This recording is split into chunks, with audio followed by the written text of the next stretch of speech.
Ala mga kababayan, ito ay maganda na at inayos na nila dito. Tinanggal na po dito yung yung tambak na buhangin mga bayan or lupa. Ayan oh.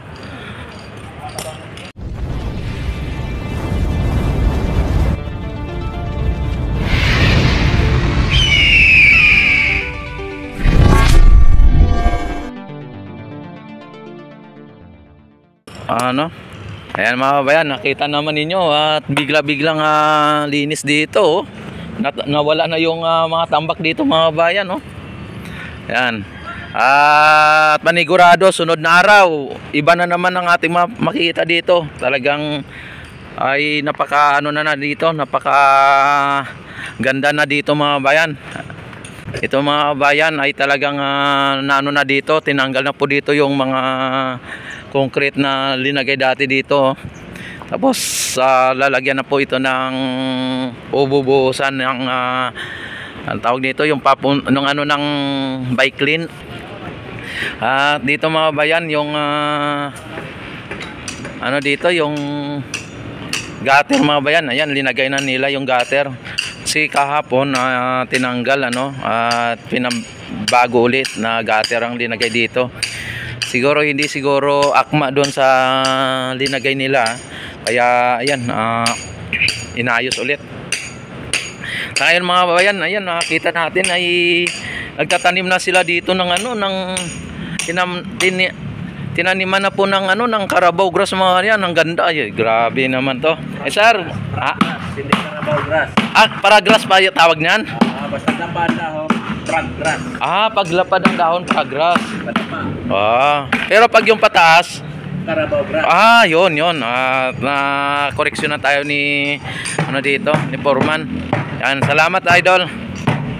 Ayan mga kababayan Grabe mga kababayan, nung kahapon ay tinanggal nila yung damo dito.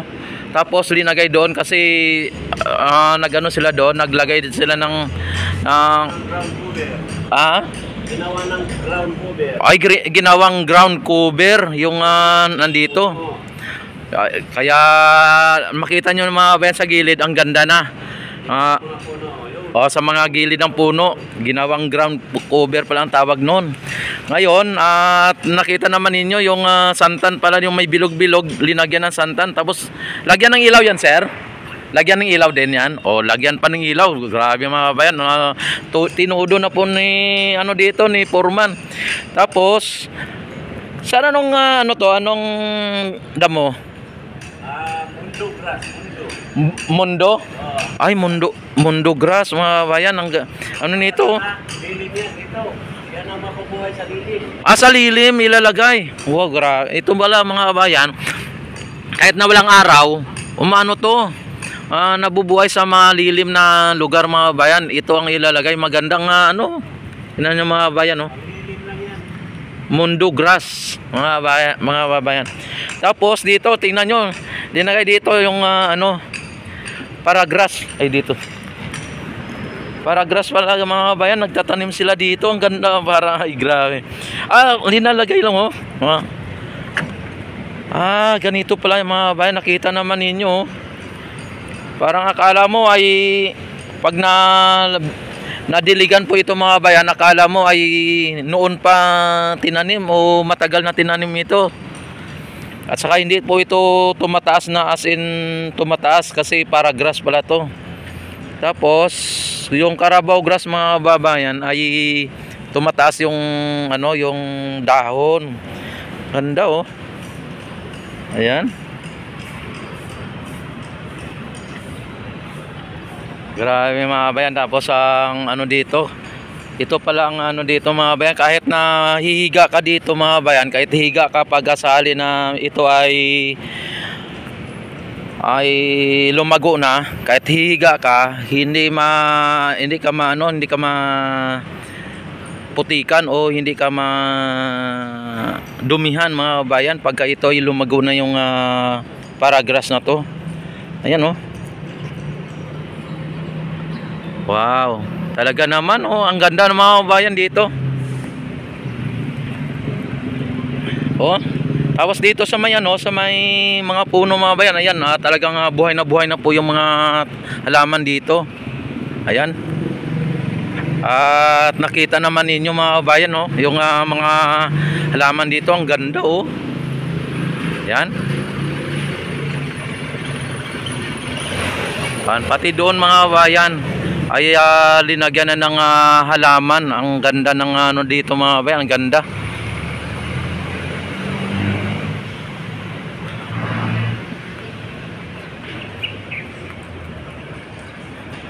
Ang ganda ng ano nila dito. Oh. Ayan, makikita ninyo ng kabuuan mga bayan ang ano, ang Plaza Mexico ay talagang maganda na ngayon.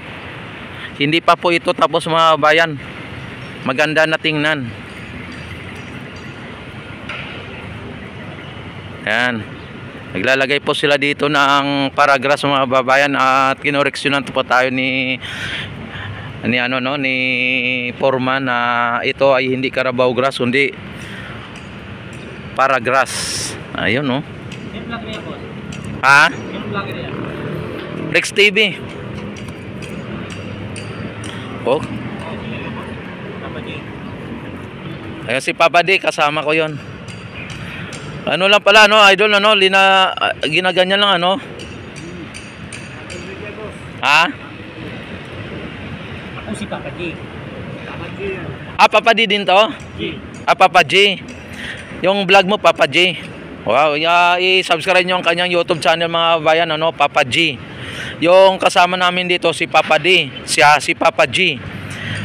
G yung asin na goat. Papa G. Ano?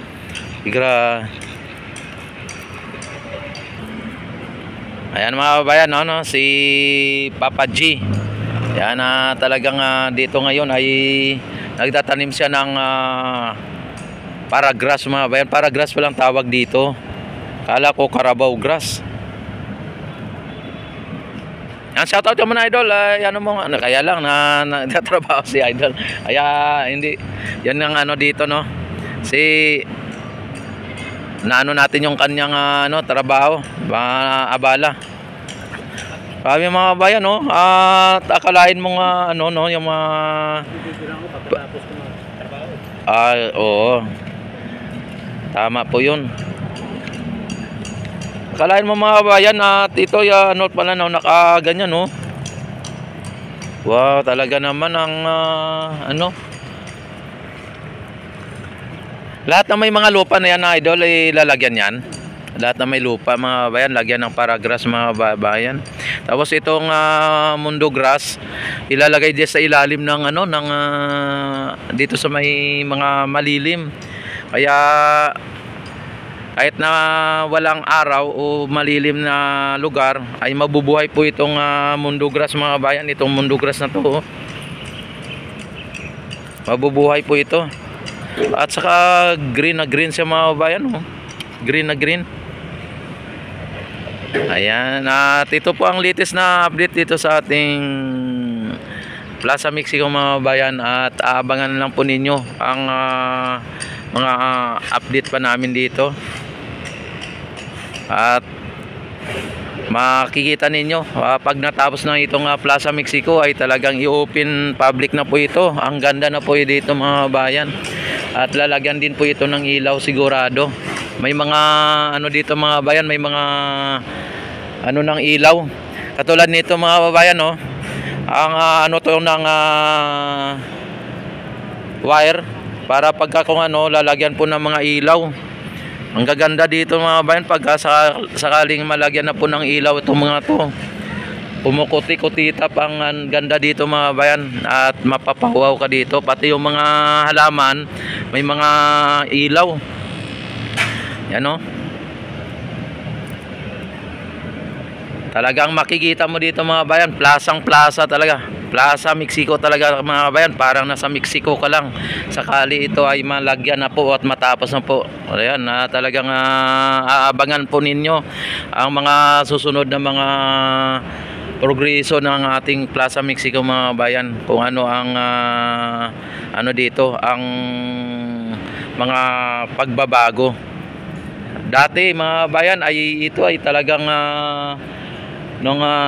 hindi pa ito nalagyan ng esplanade mga bayan, ginagawa po itong mga natutulog sa kalsada mga bayan, ginagawa po itong tambay. Pero ngayon mga bayan, makita niyo pagkasakali ito ay matapos na mga kababayan, ay talagang mapapawaw po kayo. At may security na nakatalaga dito pag sakali natapos ito mga bayan. Walang mga dito, mga masamang tao, masamang mga nagano dito. Kaya ang liwanag niyan dito mga bayan, ang daming daming mga katulad nito. Ibig sabihin mga babayan, mga to, lalagyan ng ilaw, may ng mga wire para sa ganun mailawan dito mga bayan.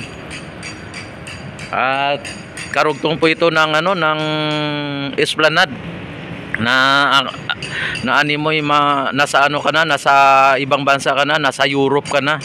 At dagdagan pa ng iconic bridge mga kababayan, iconic bridge. Tapos yung pag natapos pa itong Maestranza mga bayan, lalo pang maging maganda ang ating pasyalan dito. At dito ay talagang dito may upuan dito sa ilalim. Yan, at hindi natin alam kung lalagyan din ito ng upuan sa may mga dito. Sali. Kasi kapag lalagyan ng upuan mga babayan, malamang ay tatambayan po ng kung sino-sino dito. Pang garden light. Oh, yan mga babayan, yung dito ilalagay yung parang pang garden light mga babayan. Ay talagang maganda talaga kasi ito ay parang hardin mga babayan, hardin talaga. Yan. Yung sir, yung yung Revolto na yon, baguhin ba yan o doon pa rin ng ha? Iayos na lang sir pero doon pa rin nakaharap sa arcade. Yun lang ang baguhin. Yun lang ang baguhin mga babayan. Ha? Galyon. Galyon, yung galyon na yun, ayun ang baguhin mga babayan. Iharap siguro dito. Yorong. Ilabas sa landscaping. Ilabas sa landscaping. Ayun. Talagang basta mga babayan, abangan lang po ninyo ang mga pagbabago dito. Talagang ang ganda na yung mga plano dito. Talagang nakabuo na yung mga plano dito. At abangan lang po ninyo ang mga susunod na mga pagbabago dito sa Plaza Mexico. Ayan, at dadako tayo sa may plaza, sa may Maestranza mga bayan, kung ano ang nagaganap doon. Yan sir, dito muna sir. Thank you. Ayan at binago mga bayan yung yung gutter dito. Ayan Ayan. Yan mga bayan, yung kung itanatanong ninyo yung Ilog Pasig, malinis ang ating Ilog Pasig mga bayan. Ayan, kung inyo nakikita ay talagang kung mayroon man tayo nakikita mga water lily ay pangilan-ngilan lang po Ayan, suma total mga bayan, malinis ang ating Ilog Pasig.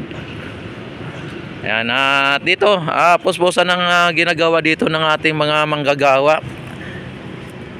Talagang araw-araw ay kahit na yung Pasko lang hindi sila dito kasi araw ng Pasko mga bayan, pero ayun, tuloy-tuloy na yan.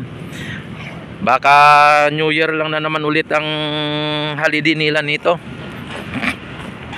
Andito tayo sa may Maestranza mga bayan, ipakita ko sa inyo. Ito tinanggal na dito, at nakita naman ninyo mga bayan ang na dito, tinanggal na yung mga nakatambak dito. Wow, ang ganda dito mga bayan, yung lalagyan dito nung parang ganyan mga bayan yung grass, tawag nun, kalimutan ko, yung tinataniman ng damo na parang akala mo maganda mga bayan ay yung ilalagay dito. Grass paver pala, grass paver ang ilalagay dyan dito, grass paver. Talagang may mga butas-butas, tapos lagyan na ang ng damo.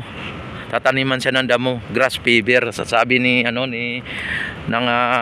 dito, empleyado Yan. Samantala dito sa may Maestranza mga kabayan, ito po ang Maestranza na. Ayan, dito yung linagyan ng I-beam o ng I-beam nga. Linagyan ng I-beam ay kompleto na po yung ano nila, yung pinanyaka vertical na pagano yung papunta doon. At yung ano mga kabayan, yung pilote ay ayan na tinanggal na ng tuluyan ang mga nakalagay na mga bakal, kasi nga ilalatag na ang I-beam ulit, ilalatag na ulit diyan para sa ganon ay malagyan na po ng I-beam. Yan inaayos na lang po nila, inaayos pa nila sa ngayon para mas maganda ang paglagay nila ng I-beam. Nakatulad nito, ang mga I-beam na to linalagay. Ayan.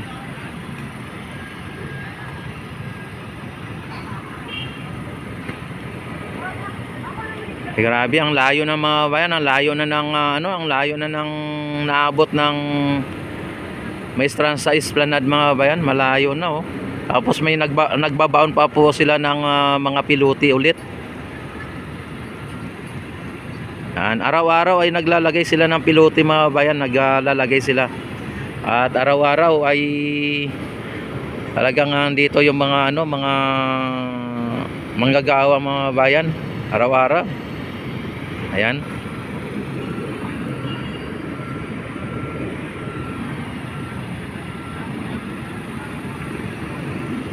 And maraming salamat sa inyong lahat, at don't forget to subscribe my YouTube channel.